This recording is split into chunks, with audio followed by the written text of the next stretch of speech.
बिस्मिल्लाहिर्रहमानिर्रहीम अस्सलामुअलैकुम वरहमतुल्लाहि वबरकातुहू। उम्मीद करता हूँ आप तमाम तुलबा खैरियत से होंगे। और आज की इस वीडियो में बेटा हम डिस्कस करेंगे कि आपका second year chemistry practical examination किस तरीके से तरतीब पाता है। देखो बेटा, थ्योरी के इम्तहानात मुकम्मल करने के बाद आप ये बात जानते हैं कि सोशल मीडिया पे नोटिफिकेशन सर्कुलेट हो जाता है जिसमें बताया जाता है कि आपके प्रैक्टिकल इम्तहानात फ़लाँ तारीख से लेके फ़लाँ तारीख तक होंगे और तुलबा को ये हिदायत उसमें दी जाती है कि वो अपने कॉलेजेस में जाके इसका शेड्यूल हासिल कर सकते हैं। तो जो प्रैक्टिकल्स का शेड्यूल है वो कुछ इस किस्म के परफॉर्मा पे तैयार किया जाता है। और जब ये परफॉर्मा तैयार हो जाता है तो आपको मालूम है कि अगर कॉलेज का एक्टिव फेसबुक पेज है तो वहाँ पे भी अपलोड किया जाता है। आपके व्हाट्सएप ग्रुप तो होते ही हैं, वहाँ पर भी ये शेयर किया जाता है। इसके अलावा फिज़िकली अगर आप कॉलेज विज़िट करते हैं तो कॉलेज का जो मेन नोटिस बोर्ड होता है वहाँ आपको ये मिल जाएगा। और आपके मुतालिका सब्जेक्ट की लैब के बाहर भी आपको ये परफॉर्मा जो कि प्रैक्टिकल के शेड्यूल का है वो मिल जाता है। बेटा इसमें क्या ख़ास बात होती है, इसमें आपने सब्जेक्ट देखना होता है, क्योंकि अगर आप नोटिस बोर्ड पे देख रहे हैं तो मेन नोटिस बोर्ड पे बहुत सारे सब्जेक्ट्स ही होते हैं। और बाज़ दफ़ा तुलबा एग्ज़ाम की वजह से गौर करते ही नहीं है कि वो फर्स्ट ईयर का शेड्यूल देख रहे हैं या सेकंड ईयर का। तो बस वो इब्तदाई तारीख देखते हैं और परेशान होकर आते हैं कि सर मैंने तो सारी शिफ्ट में देख लिया, मेरा तो रोल नंबर ही नहीं है। तो मेक श्योर अगर आप सेकंड ईयर का देख रहे हैं तो थोड़ा इत्मीनान से देखिएगा कि आप HSC पार्ट 2 ही का शेड्यूल देख रहे हैं अपने मुतालिका सब्जेक्ट के लिए। बेटा तारीख देखें, तारीख के बाद आप देखें कि शिफ्ट्स के टाइम क्या हैं। अच्छा, ये बैच नंबर टीचर ने अपनी आसानी के लिए लगाए हुए होते हैं, तो इसको क्रैक करने की कोशिश ना कीजिएगा कि इससे मुराद क्या है, इसका मतलब क्या है। उसके बाद बारी आ जाती है रोल नंबर रेंज की। आप देख लीजिए किस रेंज में आपका रोल नंबर आ रहा है, तो वो आपका बैच नंबर और वो आपकी शिफ्ट उस तारीख को हो जाएगी। इन केस अगर कोई बच्चा फेल हो गया था प्रैक्टिकल में या एब्सेंट रहा था तो उसका रोल नंबर रेंज में नहीं होता, वो आप मान लीजिए कि वो अलहदा से किसी भी अंदाज से लिखा हुआ होता है, तो वो वहाँ देख ले कि भाई उसका रोल नंबर कहाँ लिखा हुआ है, तो उस तरीके से वो अपनी तारीख और टाइमिंग को पहचान सकता है। इसके बाद इसी में आपके इंटरनल का नाम लिखा हुआ होता है, क्योंकि आपके कॉलेज में केमिस्ट्री के या फिजिक्स के बहुत सारे टीचर्स होते हैं। तो इस साल या आपकी जो शिफ्ट हैं उसमें इंटरनल कौन है तो उस टीचर के मुतालिक यहाँ पर लिखा हुआ होता है। अच्छा, वो टीचर का नाम लिखा होगा तो यकीनन आप उनसे मुलाकात कर सकते हैं कॉलेज में, उनसे मालूम कर सकते हैं कि सर प्रैक्टिकल के लिए जो कुछ याद करना है या जो प्रिपरेशन करना है उसके हवाले से आप गाइडलाइन दे दीजिए। यहाँ एक्सटर्नल का नाम भी मौजूद होता है और डिप्टी हेड का भी, जो कि इम्तिहानात की निगरानी के लिए वक्त मुनासिब पे विजिट भी करते हैं। देन बेटा बारी आ जाती है प्रैक्टिकल जर्नल की। अच्छा, प्रैक्टिकल जर्नल को मैं यहाँ पे इस वजह से डिस्कस कर रहा हूँ क्योंकि बहुत सी वजूहात होती हैं जिसकी वजह से तुलबा पूरा साल ही कॉलेज विजिट नहीं करते। तो सेकंड ईयर का जो प्रैक्टिकल जर्नल है ना वो बाकी सब्जेक्ट से अलग हटके। सबसे पहली बात तो ये कि जिसका प्रैक्टिकल जर्नल 4 कॉलम पेजेस पर मुश्तमिल होता है। तो अगर आप जर्नल ख़रीद रहे हैं तो मेक श्योर आप शॉपकीपर को ये बताइए कि आपको सेकंड ईयर केमिस्ट्री के प्रैक्टिकल जर्नल चाहिए जो कि 4 कॉलम पर मुश्तमिल होगा। दूसरी बात यह बेटा कि हमें यहाँ पर क्या सॉल्ट एनालिसिस करना होता है। तो सॉल्ट बहुत सारे हैं। अब आपके कॉलेज में क्या सामान और क्या केमिकल मौजूद है तो उसको मद्देनज़र रखते हुए ही टीचर क्या करता है, सॉल्ट एनालिसिस पर मुश्तमिल प्रैक्टिकल डिज़ाइन करता है। तो आप रैंडम किसी बुक को उठा के सॉल्ट एनालिसिस कॉपी पेस्ट करने नहीं लग जाएंगे। मुनासिब यही है कि आप अपने कॉलेज में आएँ, टीचर से रब्ता करें। और आपके केस में ये है कि मैंने एक बनाया प्रैक्टिकल जर्नल उसका PDF बना के आपके ग्रुप में शेयर कर दिया है, जिससे आप फ़ायदा उठा सकते हैं और आप प्रैक्टिकल जर्नल कंप्लीट कर सकते हैं इनकेस अगर आपने कंप्लीट नहीं किया है।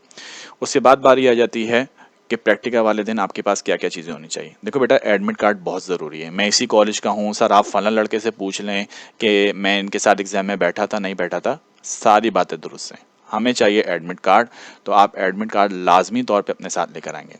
इसके साथ आप प्रैक्टिकल जर्नल बना बनाया चेक हुआ हुआ स्टैम्प हुआ हुआ होना चाहिए। इन केस फिर वही बात है कि किसी वजूहात की वजह से आपने चेक नहीं करवाया तो आप इम्तिहान से एक दिन पहले या एक शिफ्ट पहले आके अपनी वजूहात बता दें और सर से या मैडम से जो भी हैं उनसे आप चेक करवा लीजिए।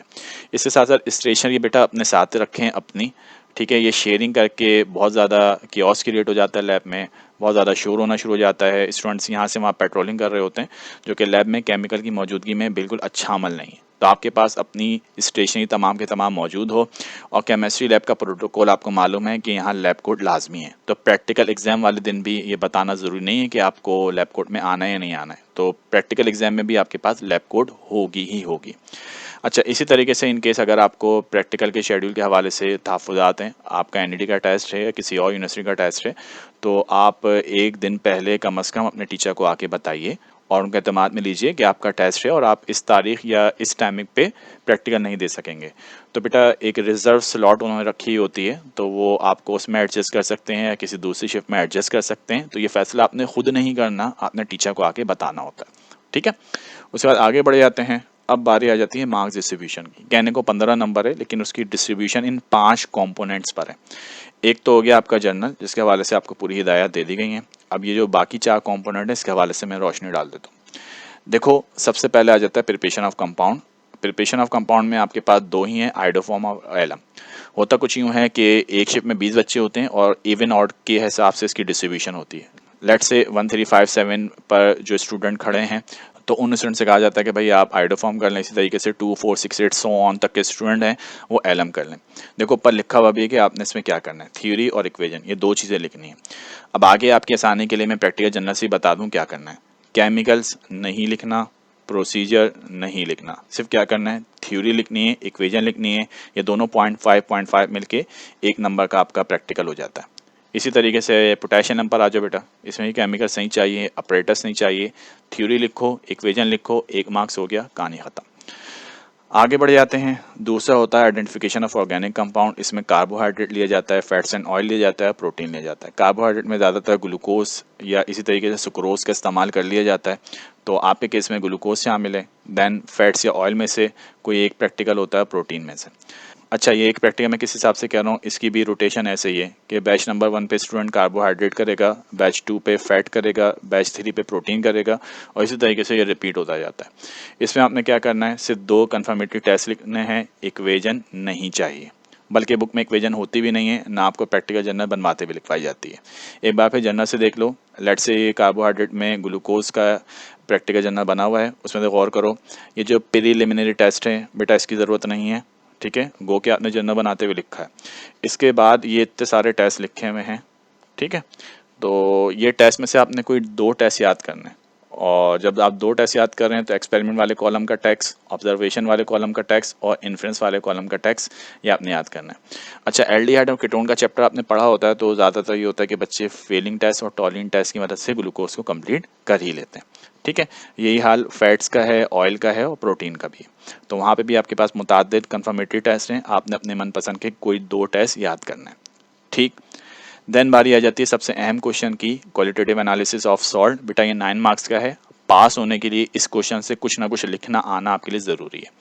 अच्छा, जिस साल मैं वीडियो बना रहा हूँ तो उस साल हिदायत ये कि बच्चों ने सिर्फ स्टेट एंड सॉलिबिलिटी लिखनी है, लेकिन अगर आप कलर भी लिख दें तो ये ज़्यादा मुनासिब है, क्योंकि आपको मालूम है कि जैसे ही कोई कलर्ड सॉल्ट आपके सामने आता है तो आप उसको फ़ौरन आइडेंटिफाई कर लेते हैं। लेट्स से ब्लू सॉल्ट से मुराद आप फ़ौरन समझ जाते हैं कि इसमें कॉपर +2 हो सकता है। ग्रीन सॉल्ट आता है तो आप उससे समझ सकते हैं कि इसमें आयरन हो सकता है, आयरन +2 हो सकता है। ठीक है, तो इस तरीके से जो कलर सॉल्ट हैं वो आपके लिए बड़े अहम हो जाते हैं। रेड सॉल्ट ज़्यादातर आयरन +3 से बिलोंग करते हैं, तो आपको खुशी हो जाती है कि यार ये मैंने सॉल्ट याद किया था, अच्छा ये कलर्ड वाला आ गया, तो अब मैं सुकून से इत्मीनान से कर लूँगा। वरना आप ये बात जानते हैं कि सेकेंड ईयर केमिस्ट्री एक स्किल है, आपको दुनिया जहाँ कोई भी सॉल्ट दे दिया जाए, आपको सिस्टमेटिक अप्रोच से आप उसको आइडेंटिफाई कर ही सकते हैं। एसिड रेडिकल टोटल जो है बेटा 3 मार्क्स का है, जिसकी डिस्ट्रीब्यूशन ये है कि systematic approach for group test ये 1 मार्क्स का होगा, और जब आप सीटी लिखोगे तो सीटी की इक्वेशन 1 मार्क्स ही है और बाकी 3 कॉलम का टेक्स्ट 1 मार्क्स का होगा। बेसिक रेडिकल यहाँ पे 5 मार्क्स का है, जिसमें systematic approach for group test 1 marks की हो जाएगी। कन्फर्मेटरी टेस्ट का जो भी 3 कॉलम का टेक्स्ट है उसके आपको 2 मार्क्स मिलेंगे और 1-1 मार्क फॉर बोथ इक्वेशन। ठीक है, 2 कन्फर्मेटरी टेस्ट हैं तो 2 इक्वेशन तो आएगी। अब इसको भी कैसे करना है ज़रा जनरल से समझ लो ताकि आसानी रहे। देखो, ये आ गया प्रीलिमिनरी टेस्ट, इसमें स्टेट, कलर और सॉलिबिलिटी के 3 कॉलम लिखोगे, सही है, इसका 1 नंबर मिल जाएगा। उसके बाद बारी आ जाती है डिटेक्शन फॉर एसिड रेडिकल। अब यहाँ तक जो देख रहे हो ना, ये क्या है, सिस्टमेटिक अप्रोच है ग्रुप टेस्ट के लिए, जिसमें आप ये बात जानने की कोशिश कर रहे हो कि भाई कौन सा एसिड रेडिकल मौजूद है। तो एसिड रेडिकल की जब मौजूदगी का पता चल जाए, ठीक है, तो उसके बाद उसकी इक्वेशन आ जाएगी, इसका हो गया 1 नंबर। उसके बाद जब आप सीटी लिख रहे हो कंफर्मेटरी टेस्ट, तो इन 3 कॉलम का 1 नंबर हो गया, सही है, और इक्वेशन का मजीद 1 नंबर हो गया। तो इस तरीके से ये 3 मार्क्स का आपका एसिड रेडिकल हो गया। यही हाल बेसिक रेडिकल का है, ये मैंने एक प्रैक्टिकल सेलेक्ट किया हुआ है, उसी में से आपको बता रहा हूँ मैं कि इसमें आपने ग्रुप टेस्ट लिखा, सही है, ग्रुप टेस्ट के साथ इक्वेशन भी आएगी। अच्छा, बेसिक रेडिकल में ये भी होता है कि जो ऑब्जर्वेशन आती है ना, वो ऑब्जर्वेशन बहुत सारे कैटाइंस के लिए होती है, तो फिर आपको क्या करना पड़ता है, ग्रुप टेस्ट के साथ डिस्टिंग्विश टेस्ट भी करना होता है। डिस्टिंग्विश टेस्ट से आप फिर शॉर्ट लिस्ट कर लेते हैं कि भाई कौन सा रेडिकल है जिसको मैं डिटेक्ट करने जा रहा हूँ एज अ बेसिक रेडिकल। ठीक है, तो यहाँ तक का आपका समझो 1 मार्क्स का हिस्सा हो गया। उसके बाद 2 कंफर्मेटरी टेस्ट लिखने, एसिड रेडिकल में 1 आता है, बेसिक रेडिकल में 2 कंफर्मेटरी टेस्ट आते हैं। अब ये जो टेस्ट लिख रहे हो, सही है, तो इसका 1 नंबर हो गया, इक्वेजन का मजीद 1 नंबर हो गया। इसी तरीके से सेकंड वाले पार्ट का है। ठीक है, तो ये आपका 5 मार्क्स का यूँ कवर हो जाएगा। तो 5 मार्क्स बेसिक रेडिकल के, 3 मार्क्स एसिड रेडिकल के और 1 मार्क्स किसका बेटा, प्रीलिमिनरी टेस्ट का। तो इस तरीके से 9 मार्क्स का ये क्वेश्चन आपका हो जाएगा। देन आप रिजल्ट लिखोगे और रिजल्ट लिखने के साथ आपका ये प्रैक्टिकल कंप्लीट हो जाता है। अब देखो तलबा इस हवाले से बड़ा कंफ्यूज होते हैं कि सर हम कौन से प्रैक्टिकल याद करें। अगर आप गौर करो तो मैंने पहले ही बताया कि सेकंड ईयर केमिस्ट्री के प्रैक्टिकल दरअसल एक स्किल पे बेस करते हैं, तो आपको ये याद नहीं करना पड़ता। ये दरअसल टेक्निक है जिसको आप अच्छे तरीके से समझ लो तो आप प्रैक्टिकल वाले दिन भी मैक्सिमम 55 मिनट्स में आप परफॉर्मेंस के साथ इसको लिख लेते हो। फिर भी आपकी आसानी के लिए सॉल्ट कुछ इस तरीके से हम तरतीब देते हैं कि लेट से हम acid radical chloride, acid radical हम सल्फाइड और एसिड रेडिकल में हम एसीटेट को सेलेक्ट कर लेते हैं। ठीक है, क्योंकि एसिड रेडिकल अब ये 3 है ना, अब इन 3 के साथ कोई भी बेसिक रेडिकल आ जाए तो इनके डिटेक्ट करने का तरीका और इक्वेशन सेम रहती है। तो क्लोराइड से बहुत सारे सॉल्ट आ जाते हैं, सही है, उसको हम रख लेते हैं। लेट से फेरिक क्लोराइड हम रख लेते हैं आपकी आसानी के लिए, अमोनियम क्लोराइड रख लेते हैं। ठीक है, ताकि तलबा को आसानी रहे। सल्फेट में आ जाएँ तो सल्फेट में हम सॉल्ट सेलेक्ट करते हैं, कॉपर सल्फेट। ठीक है, इसी तरीके से लेड सल्फेट आ जाता है, लेड सल्फेट के साथ बेटा आयरन 2 सल्फेट आ जाता है। तो अगर किसी बच्चे ने सल्फेट याद कर लिया तो इसका मतलब ऑटोमेटिकली उसको 3 प्रैक्टिकल का हाफ पोर्शन याद है। अगर किसी बच्चे ने क्लोराइड याद कर लिया इसका मतलब ऑटोमेटिकली उसको 2 प्रैक्टिकल का हाफ मालूम है। इसी तरीके से एसीटेट का भी इस्तेमाल जो है वो कर लेते हैं हम आपकी आसानी के लिए, जिसमें लेड एसीटेट को हम यूज़ कर लेते हैं कि लेड एसीटेट एक सॉल्ट रख लेते हैं। तो यूँ एसिड रेडिकल 3-4 पर ही रखते हुए आपके पूरे जो 10 प्रैक्टिकल हैं या 8 प्रैक्टिकल हैं जो भी हमें करवाने होते हैं वो हम उस हिसाब से तरतीब देते हैं। बात सिर्फ इतनी सी है कि अगर आपने एसिड रेडिकल अच्छे तरीके से याद किया है बेटा तो आपके बाकी प्रैक्टिकल्स भी समझें आपको हाफ हाफ याद होते हैं। और ये बात आप जानते हैं कि अगर आप सॉल्ट एनालिसिस नहीं लिखेंगे तो आपके लिए पास होना मुश्किल हो सकता है। अब आ जाते हैं कॉपी फिलिंग के हवाले से। गो कि आप इसको जानते ही होंगे लेकिन फिर भी एक दफ़ा इसको डिस्कस कर लेते हैं। देखो रोल नंबर यहाँ पर हम आपको लिख के देंगे क्योंकि रोल नंबर के साथ हमने आपको लिख के दिया होगा कि आपका सॉल्ट कौन सा है, आपका बायोमोलिक्यूल कौन सा है और आपका जो कंपाउंड है वो आपने कौन सा लिखना है। और रेड पेन से ज़्यादा हम इसको लिख देते हैं ताकि आप इसको किसी स्टूडेंट से एक्सचेंज ना कर सकें। इनरोलमेंट नंबर आपने यहाँ पर खुद से लिखना है। उसके बाद HSC2 आ जाएगा, फिर एनुअल के बाद एयर आ जाएगा, एनुअल पे टिक लगाएं, एयर लिख दीजिए, जिस साल आप प्रैक्टिकल दे रहे हैं वो एयर आ जाएगा। सब्जेक्ट आपका केमिस्ट्री, ठीक है, प्रैक्टिकल 2 आ जाएगा। आप जानते हैं सेकंड ईयर के सारे पेपर को हम पेपर 2 से ताबीर करते हैं। सेंटर में आपके कॉलेज का नाम आ जाएगा, ठीक है, उसके बाद तारीख आ जाएगी, शिफ्ट आ जाएगी। अच्छा, मैं जो 8 से 10 की शिफ्ट रखता हूँ तो मैं उस वक्त बच्चों से कहता हूँ कि भाई आप लिख दीजिए मॉर्निंग 1 और फिर 10 से 12 वाले बच्चों को कह देता हूँ कि भाई आप लिख दीजिए मॉर्निंग 2। ठीक है, तो ये आपको गाइड किया जा रहा होगा। Total number of practical perform यहाँ पर आप 3 लिख सकते हैं, आप 3 लिख दें। ठीक है, यहाँ पे आपका इंटरनल एग्जामिनर अपना साइन कर देगा जब वो चेकिंग कर रहा होगा। अच्छा जनाब, उसके बाद अब आपने ये भी समझना है कि आपने कॉपी को कंज्यूम कैसे करना है। देखो एक ही कॉपी मिलेगी, कोई बी कॉपी नहीं होती, कोई एक्स्ट्रा पेज नहीं होता और ना कोई पेज ज़ाया करने को होता है। जब आप सबको कॉपी दी जाती है ना तो शुरू के 5 से 10 मिनट दिए जाते हैं कि आप प्रिपरेशन ऑफ कंपाउंड कर लें। देखो बेटा ये बात आपको बता दी कि इसमें आपने सिर्फ क्या करना है, थ्योरी लिखनी है और इक्वेशन लिखनी है। ठीक है, ये 2 चीज़ें लिखनी है, इन 2 चीज़ें लिखने के आपके क्वेश्चन नंबर 1 के 1 मार्क्स हो जाते हैं। फिर आइडेंटिफिकेशन ऑफ बायोमोलिक्यूल आपको पता है 3 कॉलम बनाने हैं और इसमें आपने सिर्फ 2 सिटीज़ लिखनी है, कन्फर्मेटरी टेस्ट इससे मुराद है। तो आप इसको इस तरीके से भी कर सकते हैं, पोर्ट्रेट मोड पे भी और लैंडस्केप मोड पे भी आप कर सकते हैं, उससे आपको थोड़ा स्पेस ज़्यादा मिल जाता है इन टर्म ऑफ विद में। ठीक है, तो क्वेश्चन नंबर 2 के भी आपको पता है कि आपके 1 मार्क्स हैं, तो ये 2 क्वेश्चन आपके हो जाएंगे। फिर ये 2 क्वेश्चन मुकम्मल करने के बाद आप बढ़ेंगे qualitative analysis of given salt. इसमें आपने 4 कॉलम बना ले बेटा। 4 कॉलम जब आप बना लेंगे तो याद रखिएगा पेज 4 और 5 पे आपका प्रिलिमिनरी टेस्ट और एसिड रेडिकल आ जाता है। उसके बाद पेज नंबर 6 और 7 पे आपका बेसिक रेडिकल और बेसिक रेडिकल के साथ आपका रिजल्ट आ जाता है। देन उसके बाद लास्ट पेज पे आपका एक्सटर्नल आपसे कहता है आप वाइवा की हेडिंग डालें। वो वाइवा को सवालात पूछता है जिसमें कुछ फार्मूलाज वगैरह आपको यहाँ लिखना पड़ सकते हैं, कोई इक्वेशन यहाँ लिखवाई जा सकती है और वो यहाँ पर आपके वाइवा के मार्क्स किसी भी कोड की सूरत में दे सकता है आपको। ठीक है, कुछ इस किस्म के कोड्स वगैरह मैं भी इस्तेमाल करता हूँ, वो इंटरनल को बता देता है कि इन कोड से मुराद क्या है।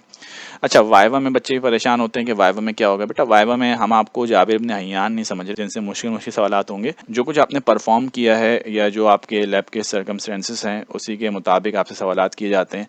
ज़्यादातर यही पूछ लिया जाता है कि भाई एसिड रेडिकल की तादाद क्या है, बेसिक रेडिकल की तादाद क्या है, फला ग्रुप में कौन सा एसिड रेडिकल है, फला ग्रुप का जो बेसिक रेडिकल है इसका कंफर्मेटरी टेस्ट क्या हो सकता है, कोई इक्वेशन वगैरह लिखवाई जा सकती है। ये भी पूछ लिया जाता है कि भाई आपने 8 सॉल्ट परफॉर्म किए हैं, आपको तो ये वाला सॉल्ट मिला है, मजीद सॉल्ट के आप नाम या फार्मूलाज बता दें। तो बेटा कोई इतना ज़्यादा मुश्किल वाइवा लेने की कोशिश नहीं की जाती, और आप स्टूडेंट हैं तो आपको स्टूडेंट की तरह ही ट्रीट किया जाता है, ताकि आप सवालात के जवाब दे के जो आपके 3 मार्क्स हैं वाइवा के वो आप अच्छे तरीके से हासिल कर सकें। उम्मीद करता हूँ कि इस वीडियो में प्रैक्टिकल इम्तिहान से मुतालिका जो भी मालूमात हैं या हिदायत हैं वो सब मैंने बयान कर दी हैं। बेटा वीडियो पसंद आई हो तो इसको लाइक कीजिएगा, शेयर कीजिएगा, and best of luck for your practical exams. अल्लाह हाफिज़।